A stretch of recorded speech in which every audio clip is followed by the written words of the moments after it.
Hello and welcome to our special Friday night sports edition of The Drum. I'm Steve Cannane. It's just one more sleep before the dual grand final weekend is upon us. The AFL replay between Collingwood and St Kilda in the NRL. Will the other Saints be able to break a 31-year drought? And we'll find out why our Commonwealth Games athletes aren't afraid of snakes under the beds. Our panel tonight, actor, writer and St Kilda fan Rhys Muldoon. Former Hawthorne player Nick Holland joins us from Melbourne, and a little later we'll also be joined on the panel by Richmond Tigers fanatic Waleed Aly. Well, it was an outcome few predicted and Melbourne football fans haven't seen since 1977 either. St Kilda and Collingwood will meet for the second time in 7 days after last Saturday's drawn grand final.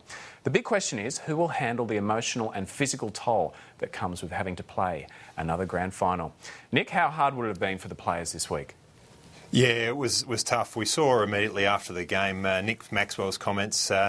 He said he was devastated by it and the AFL had to change the rules so that there was extra time. You looked over at the St Kilda camp and Brendan Goddard, he was more relaxed. He said, well, I'm going to have to change my holiday plan. So St Kilda seemed to have won that war there. They seem to take it better mentally. But during the week, it's been a pretty subdued week down here in Melbourne. The attention is taken away from the Collingwood St Kilda players. It's been taken up by the announcement of Gary Ablett going to the Gold Coast Suns, of course. Also James Hird, coach of Essendon, and also Bomber Thompson. He's said that he's got burnout and may not be there next year. So I think that's been good for the players. They've been able to build up quietly, and we're all now looking forward to a big game. And I know, Rhys, you'll be hoping the Saints will get home. Rhys, who do you think will handle it better? Well, obviously, I mean, you know, I must declare that I am a Saints, utterly unbiased manner. But I do most sincerely believe this, apart from my obvious allegiance to the St Kilda Football Club. I think, as Nick mentioned, I think that when that siren went and you saw all of the Collingwood players just collapse, and you saw basically the St Kilda players go straight to a huddle. Just not long after the vision we're just watching right now, the Saints went straight to a huddle. And look at Goddard. You could see him there. You know, he was just getting on with it already, wasn't he? He wasn't lying on the ground or anything. He just, you know, he looked quite resigned. OK, well, that's it. First stage over. We'll get on with it next week. That's right, because, I mean, as a long-time Saints supporter, I know that how deep that scar tissue is in the St Kilda Football Club, and that we are literally, I think, one of the strangest clubs in the history of the world. Normally, our history is such a litany of being able to snatch defeat from the jaws of victory, but I think this modern St Kilda unit is so unbelievably disciplined and the players so incredibly well drilled. I think they've got nothing to look forward to but glory. Nick, can we read too much into those, first 5 minutes after the match? Because I heard Stan Alves on Offsiders on Sunday morning, who played in 1977, played for North Melbourne when they won a grand final replay. He said that, yes, immediately afterwards it didn't look good, but Collingwood pulled it together pretty soon after. They attended their team dinner that night, and he said that Mick Malthouse was saying all the right things. Yeah, Mick Malthouse has certainly come out, got on the front foot and said, OK, this is what we're going to do this week, and he's taken it away from the players. So they've relaxed and they're putting a positive mindset on it. So I expect them to come out. The key thing is, and it's going to be a battle of the coaches, who learnt most from last week's game. And I think if you base it on that, you see Collingwood came out of the blocks, they were flying, and it looked like, OK, St Kilda aren't going to get it back into this game. Then they just held the game up and slowly clawed their way back into the contest. So the Saints definitely would have learnt a lot from the game, but then you also got to take into account the fact that Chris Dawes had 4 shots a goal and didn't get one, and Travis Cloke also missed a couple of vital goals. So it's going to be even, and it's going to be a tough contest. I've actually changed my mind, and I think the Collingwood players, the younger players, that had experience for the first time in the grand final last week will come out and will take it a bit better, and will actually go on and win this week. OK, well, let's have a look at some of that footage from 1977 when North Melbourne did play Collingwood, and of course that was the last drawn grand final in the VFL, it was known as then, of course. Previously this happened in 1948, then 1977, and again this year. And then soon up here, see, that's the final, the siren going there, Rhys, of the 1977 game. And then we cross to the replay, which North Melbourne won. And Stan Alves was saying that Barassi famously pulled him in after that game and said, you know, how lucky are we? How lucky are we? We get a second chance at it. Yeah, and I know that he also trained them incredibly lightly that week. It was just very much, you know, it wasn't sort of like drilling them, anything like that. It was just like, go and get it, boys. I've just got a couple of interesting stats on those drawn grand finals. For example, the team lower on the ladder at the end of the home and away season has won both of those replayed grand finals. This is, you know, I'm mounting my St Kilda argument, of course. Yeah. But, and the other one is the team that trailed at three-quarter time in the grand final went on to win the replay. Right. You know, so there's a few things like that. Now, is that a large sample size, Rhys, too? There's... What yeah, it's a galaxy bowl.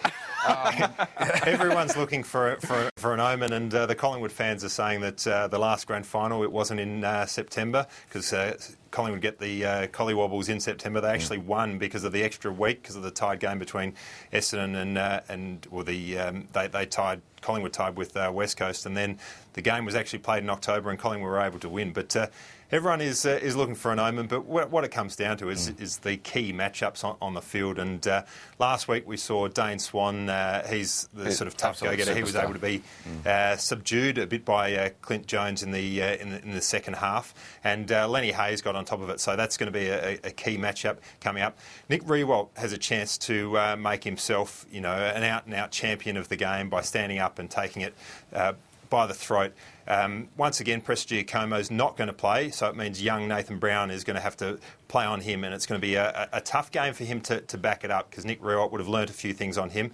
Plus, they took Maxwell out of the game by Jason Graham going down and sort of taking him out, not allowing him to be the third man over. So St Kilda would have learnt a lot from that, and expect to see Nick Riewoldt come out, and he could be on fire. Conversely, at the other end, Travis Cloke, geez, the pressure's going to be on him to kick straight, isn't it? It sure will be. Nick, a fascinating thing that Crackers Keenan, the former North Melbourne player, said this week in an interview with the 7:30 Report. He said that after that 1977 grand final, in the week leading up to that particular game, that one of the players retired on the Thursday night at training. He said he wouldn't name who it was, but one of the players said, "That's it, I'm out." And then Barassi had to get onto him and to convince him to play again. But that gives you some kind of sense of the emotional roller coaster that these players are dealing with, given they're all played a grand final and they've got to get up again for another one.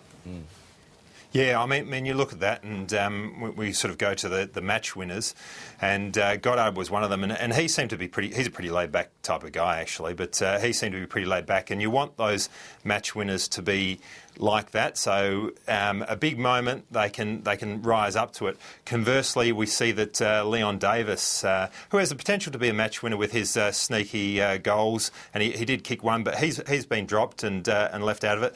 The other one is Didak. He injured his shoulder last week. He's been playing with an injured shoulder, but he hurt it a bit more last week, so he's going to be under the pump a little bit this weekend, and you actually want those match winners up and firing, come the last quarter. Nick, a couple of the players that I found particularly good, particularly on the Collingwood side, being the tragic that I am, having watched the replay a number of times, I thought Sidebottom was just amazing for the Collingwood club. For a guy so young to be that sort of confident, everything he touched turned to gold. I mean, the penetration, he was just fantastic. And I don't know if they'll put a tag on him or something, but I'm hoping they'll. Now, take notice of Sidebottom, I would suggest. Waleed Aly has joined us off the interchange. Waleed, thanks for coming in. I can't tell you how delighted I am to be here. It's great to have you on. Now, we've just been talking about history, about 1948, 1977. Yeah. Rhys has been quoting from your sample size of 2. What can we learn from history, do you think? I reckon just about nothing. It's completely... no, not as a general proposition. I think history's important. But, if you're going to get all nihilist on this, Waleed, I mean, brother... Yeah. But in this case, I mean, there's not that much history to draw on. And so I actually think it's more about this week, because this week has been a very surreal experience. I've been in Melbourne the whole week, and I don't think there's been that much. I don't think there's been that much discussion of the game, and I reckon it's really going to suit Collingwood, actually, because a lot of young kids, 7 players haven't played 50 games. They've played in a grand final now, and this week's a bit more like an ordinary game, as much as that can be in a grand final. I reckon that's really going to suit them. So, I don't think it's about history. I think it's about the experience of this week. So you don't think they'll be thinking about all those goals they miss? You don't think they'll be thinking about the fact that at half-time, the inside 50 count, they were ahead 21-4, and they haven't gone on to win that game? Well, even at the end of the game, what was it, 60-odd inside 50s to 35. I mean, if St Kilda had won with 35 inside 50s, that would probably be a record low inside 50s for a victory. So, but I don't think the misses will be playing on their mind. They've been missing all year.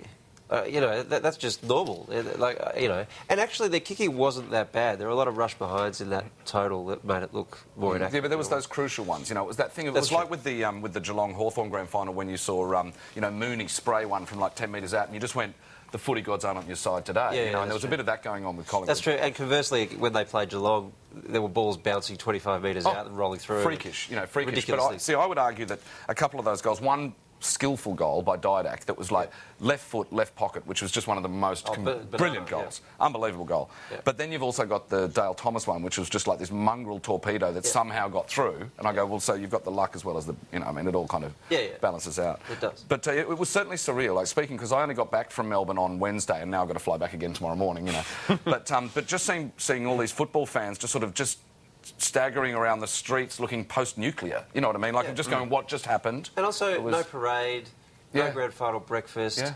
The media's not getting as excited about it because we've spent all our chips, We've done everything that you do in a grand final week, and now it's another one. What are we going to do? And another broadcast focusing on the grand final? It just doesn't work. So it's been a lot lower key. So, Waleed, you think Collingwood's going to win, but who do you want to win? Who are you going to be barracking for? I absolutely want St Kilda to win. Thank you, brother. Absolutely. We are brothers today. Yeah, that's it. Yeah. We all are. Well, I'm a Richmond fan. Yeah. You cannot have Collingwood win a premiership. The next year will be unbearable. Yeah. You need to understand just how horrible it'd be. All week I thought St Kilda would win. It's just lately, there's just something about the build-up just makes me feel that Collingwood will. So I think I'll be a sad man on Saturday. Nick, who are you going to be barracking for? I'm probably going to go for the Saints because you just can't bring yourself to go for the Pies.